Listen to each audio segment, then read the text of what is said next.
गेल्या काही वर्षांमध्ये शासनाच्या विविध योजनांमुळे ग्रामीण तसेच शहरी भागात घराघरात एलपीजी गॅस पोहोचला। दुर्गट चुलीपासून मुक्तता मिळाल्याने महिलांचे आरोग्य सुधारले, स्वयंपाक सोपा आणि जलद झाला, अशी सकारात्मक बदलाची दिशा होती। मात्र सध्याची परिस्थिती या प्रगतीला मागे ढकलणारी ठरत आहे। पश्चिम आशियातील तणावामुळे समुद्र समुद्रातून होणारा गॅस पुरवठा विस्कळीत झाला आहे।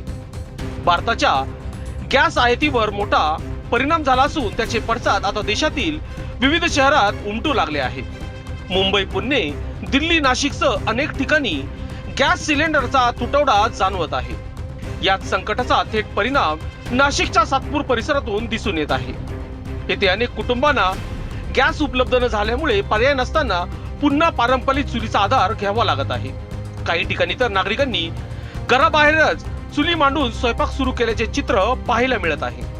ही परिस्थिती केवळ तात्पुरता तुटवड्यापुरती मर्यादित नाही, तर ती व्यवस्थापन, नियोजन आणि पुरवठा साखळीतील अडचणीची अधोरेखित करते। गॅस सारखी मूलभूत सुविधा उपलब्ध असूनही नागरिकांना पुन्हा चुलीवर स्वयंपाक करावा लागणे ही चिंतेची बाब आहे। यामुळे आरोग्याच्या समस्या, वेळेचा अपव्यय आणि दैनंदिन जीवनातील अडचणी पुन्हा वाढण्याची शक्यता आहे। दरम्यान नागरिकांकडून प्रशासनाकडे तातडीने गॅस पुरवठा सुरळीत करण्याची मागणी होत आहे। परिस्थिती नियंत्रणात आणण्यासाठी त्वरित आणि ठोस उपाययोजना करण्याची गरज व्यक्त केली जात आहे। लोकशास्त्र न्यूज साठी बंटी आढाव, सातपूर।